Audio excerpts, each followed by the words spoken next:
উত্তর চব্বিশ পরগনার বসিরহাট মহকুমার হাসনাবাদ ব্লকের লাউতলাতে দীর্ঘ ৪২ বছর ধরে রণজিৎ দাসের উদ্যোগে এই মাঠ নির্মাণ করেন। এই মঠ দীর্ঘদিন ধরে চালিয়ে আসেন। আজ বর্ণ শোভাযাত্রার মধ্য দিয়ে কয়েক হাজার হাজার ভক্তরা এই বর্ণাঢ্য শোভাযাত্রায় পা মেলায়। তারা রাধা গোবিন্দ মঠের সম্পাদক আনন্দ সরকার তিনি বলেন, আজ বর্ণাঢ্য শোভাযাত্রার মধ্য দিয়ে শুভ সূচনা হয়। কয়েক হাজার ভক্ত এই বর্ণাঢ্য শোভাযাত্রায় পা মেলায়। এদিনে উপস্থিত ছিলেন রাধা গোবিন্দ মঠের সম্পাদক আনন্দ সরকার, কমিটির সদস্য টুসু দাস, কমিটির সদস্য প্রসেনজিৎ দাস, খগেন বিশ্বাস, প্রদীপ দাস, গোপাল সরকার সহ একাধিক ব্যক্তিবর্গ। প্রদীপ সরকারের রিপোর্ট, হিঙ্গলগঞ্জ নিউজ।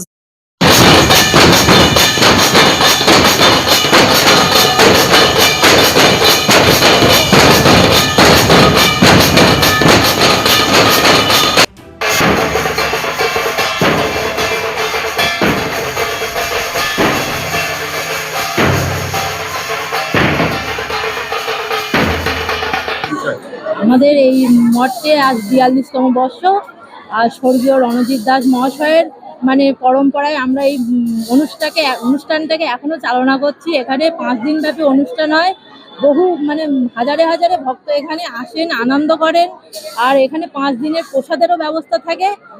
আমাদের এই হাসনাবাদ লাউতলা গ্রামে খুবই একটা খুব ধর্মীয় একটা অনুষ্ঠান। এটা আমরা বাড়িতে সবাই মিলে আনন্দ উপভোগ করি। হ্যাঁ, এবার অন্যকেও আনন্দ দেওয়ার চেষ্টা করি। আমার নাম পিয়ালি দাস।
শ্রদ্ধেয় রণজিৎ দাস মহাশয় এই মঠটা প্রতিষ্ঠিত করেন এবং তিনি মারা যাবার পরে এই এলাকার সাধারণ মানুষ, নাগরিক, তারা কমিটির মাধ্যম দিয়ে এই মঠটা পরিচালনা করেন। ৪২তম উৎসব আমাদের এখানে হাজার হাজার ভক্ত ঢল নামেন এবং 5 দিনের অনুষ্ঠান অনুষ্ঠিত হয় এবং সেই অনুষ্ঠানে সমস্ত ভক্তমণ্ডলীদের প্রসাদেরও ব্যবস্থা থাকেন। আপনারা দেখছেন আজকের এই শোভাযাত্রায় হাজার হাজার মানুষ পায়ে পায়ে পা মিলিয়ে তারা সামিল হয়েছেন।